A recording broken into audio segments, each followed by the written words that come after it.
안녕하세요. 반갑습니다. 오늘은 조선업 바람 앞에 등불이다라는 주제로 말씀드리겠습니다.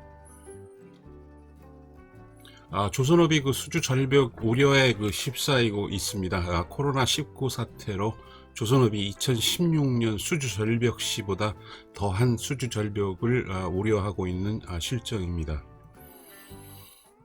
그래프를 한번 보시죠. 1996년부터 2019년까지의 수주 잔량, 건조량, 수주량 추이입니다.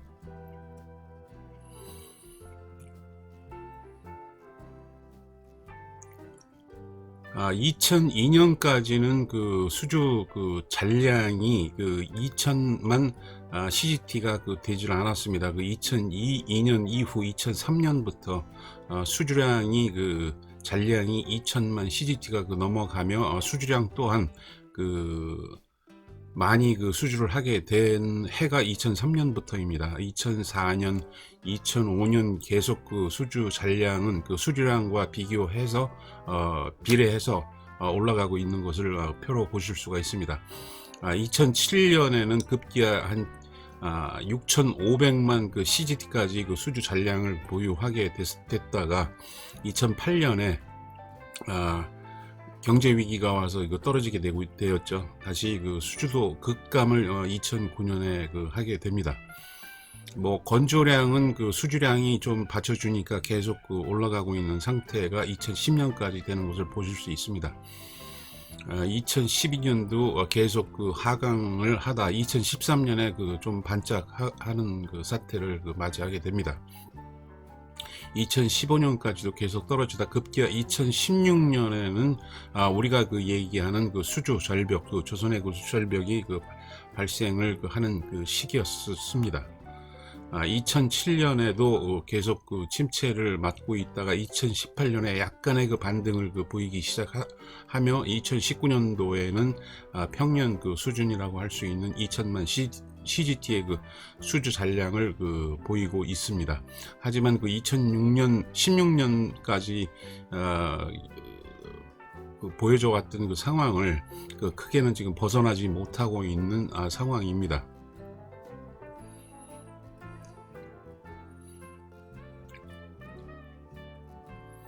2020년 3월 기준 총 수주 잔량은 2118만 CGT로 약 2년 전에 건조량, 2년간의 건조량을 갖고 있습니다. 우리 조선 빅3가 1년에 한 1000만 CGT는 건조를 하기 때문에 2년 정도의 건조량뿐이 지금 확보를 못하고 있는 실정입니다. 2003년에서 2015년에는 연평균 수주 잔량이 2000만 CGT를 항상 유지를 해왔었습니다. 그런데 2020년 1사분기 들어와서 수주량이 40만 CGT로 전년 동기 대비 한 70%가 급감을 지금 한 상태를 보이고 있습니다. 코로나19 사태로 장기화될 경우에는 상당히 문제가 좀 발생할 수가 있습니다. 이 문제 중에서는 수요라든가 생산, 유동성의 문제가 발생할 소지가 상당히 많이 있습니다. 또한 컨테이너선 물동량이 감소를 계속적으로 지금 하고 있는 상태입니다. 또한 LNG 프로젝트의 투자 결정이 지연 또는 취소가 되기 때문에 이와 맞물려서 LNG 운반선 발주 또한 감소하리라고 예상을 하고 있습니다. 또한 코로나19 사태가 장기화될 경우 선주 감독 간의 입국 지연으로 검사 및 승인이 지연 우려가 돼서 선박을 적기에 인도를 하지 못하는 상황도 발생될 수 있는 우려가 있습니다. 또한 해외 엔지니어 슈퍼바이저라고 합니다. 입국 지연으로 시운전 업무가 차질이 발생할 우려 또한 지금 보이고 있습니다. 선박에는 키 이퀴프먼트라고 해서 핵심 설비는 해외에서 수입한 설비가 많습니다. 수입한 설비는 해외 엔지니어가 한국에 와서 조선소에서 이제 시운전을 할 때 같이 하고 있는데 슈퍼바이저가 입국이 지연된다거나 했을 경우에는 제때 시운전을 할 수 없는 사태가 발생이 될 수도 있습니다. 그 결과로 그 선박의 그 납기 지연이 그 발생 우려가 될 수 있고, 아울러 그 삼성에서는 그 중국의 그 선박 블록 공장에서의 그 코로나19 사태로 인해서 클로스되는 바람에 그 포스 메이저 불가 항력을 통보한 사례도 있었습니다. 조선업 수주 절벽 우려 사항과 관련해서 며칠 전에 산업통상자원부 장관 및 조선사 대표의 그 간담회가 있었습니다. 그 간담회 내용을 간략하게 소개해드리고 저의 의견을 말씀드려보도록 하겠습니다. 그 당시 그 장관이 다행히도 조선사별로 1에서 2년치의 일감을 확보하고 있고, 조선업계가 코로나19에 잘 대응을 해서 생산 차질도 발생하지 않았으며 유동성도 다른 업종보다는 양호한 상황이다라고 평가를 하셨습니다. 여기에 대해서는 그 조선소는 보통의 경우는 1, 2년치가 아닌 약 2, 3년치의 일감을 확보하고 있어야 정상적인 경영이 가능한 상태라고 생각합니다. 따라서 2020년 들어 수주가 급감하고 있는 상태에서 지금부터 문제가 발생하는 시점이 될 수 있다고 생각합니다. 즉, 노동의 유연성이 우리 사업장에는 아직 없습니다.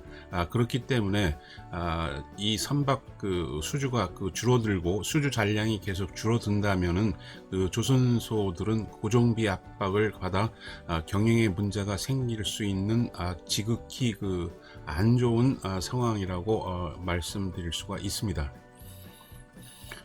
두 번째, 정부는 23일 위기관리 대책회의에서 조선산업에 대해 제작금융 약 8조 원을 지속 공급하고 선수급 환급 보증을 제때 발급하도록 하는 정부의 대책을 확정했다라는 문제에 대해서는 빅3의 경우는 현재에도 선박 수주 후 수금 스케줄에 따라 건조를 하기 때문에 문제는 없을 것으로 보입니다. 그래서 중소조선소의 경우는 정부의 지원이 필요하다고 생각이 듭니다. 또한 선수금 환급 보증 발급 문제는 현재에도 잘 이루어지고 있기 때문에 정부에서 특별히 신경 써주시는 거에 대해서는 뭐라고 할 문제는 없겠지만, 빅3에 관련돼서는 문제 없을 것으로 저는 판단을 하고 있습니다. 여기서 선수급 환급 보증이란 리펀드 개런티라고도 합니다. 선박을 주문한 선주가 조선업체에 선수금을 줄 때 건조 조선소 측은 은행 또는 보험 등 금융회사로부터 보증서를 발급받아 선주사 측에 통보를 한 후 선수금을 받는 구조입니다. 선박을 주문한 사람들은 의심을 하고 있겠죠. 이 돈이 선수금이 나가고 선박이 건조가 안 되면, 아니면 조선소에서 건조를 딜레이 시킨다면 걱정이 많겠죠. 그럴 때는 조선소에서 발급한 선수급 환급 보증을 임의로 은행에서 뽑아갈 수 있는 제도입니다. 선수급 환급 보증은 조선업체가 보도났을 경우를 선주사는 조선사에게 준 선수금을 조선사 측 은행이 대신 물어주겠다는 보증 서류이기 때문에 안심하고 선수금을 지불을 할 수 있는 제도입니다. 간담회에 참석한 조선소와 기자재 업체 대표들은 정부의 제작금융 등 유동성 지원과 선수금 환급 보증을 발급 규모 및 유지와 적기 발급, 외국 기술 전문 인력 입국 절차 간소화 등을 요청을 한 바 있다고 합니다. 정부 지원은 공짜 돈이 아니고 대여해 주는 돈으로서 빅3의 경우 아직까지 문제는 되지 않아 제작 금융, 유동성 지원은 중소조선소 위주로 지원 대책을 따로 마련하는 것이 더 좋을 듯 합니다. 또한 외국 기술 인력은 선주사의 감독관과 해외 장비 수입사의 슈퍼바이저이므로 관련 정부 관련 부처의 협조로만 있으면 입국시키면 될 것 같습니다. 세부적으로 조선사는 제작금융을 비롯한 재정 지원을 확대하고 선박 인도금, 담보부 운영자금 대출을 지원해 줄 것을 기자재사는 제작금융의 만기를 연장하고 온전자금 공급을 확대해 줄 것을 건의했다고 합니다. 픽3는 뭐 이렇게 수금 스케줄에 따라서 잘 수금이 되고 있는 상태이기 때문에 뭐 크게 문제는 아직까지 발생되지 않으리라고 보고 있습니다. 중소조선소라든가 기자재 제작 업체에 한해서 특별히 따로 지원 대책이 마련됐으면 좋을 것 같습니다. 우선 제작금융, 리펀드 개런티 지원 등 업계에서 시급하게 필요한 사항 등을 중심으로 지원 방안을 마련했다며 비상경제중앙대책본부 내 산업위기 대응반을 통해 소통을 강화하면서 필요한 대응 방안을 검토하겠다라고 아마 장관이 강조하신 것 같습니다. 여기에서 현재 조선소들의 문제점은 정부의 대응 방안이 어려운 문제가 아니기 때문에 지원 방안, 필요 대응 방안을 마련하겠다 또는 뭐 검토하겠다라고 할 것이 아니라 업계에서 건의한 사항은 즉시 해결할 수 있는 문제가 거의 다입니다. 따라서 정부는 조선소에서 필요에 따른 협조 요청을 했을 때 그냥 해주면 될 것 같은 생각입니다. 뭐 예를 들어 정부에 뭐 돈을 달라는 얘기도 아니고 뭐 감독관이라든가 뭐 수입사의 슈퍼바이저 아니면 선수급 환급 보증 등의 문제가 우선적으로 떠오를 수 있는 문제이기 때문에 정부에서 조금만 신경을 써 준다면 즉시 해결될 수 있는 문제라고 생각이 됩니다. 따라서 우리 조선업계는 코로나19 사태에 좀 더 슬기롭게 정부의 협의를 거쳐서 좋은 방향으로 이 문제를 타결해 나갔으면 좋을 것 같습니다. 고맙습니다.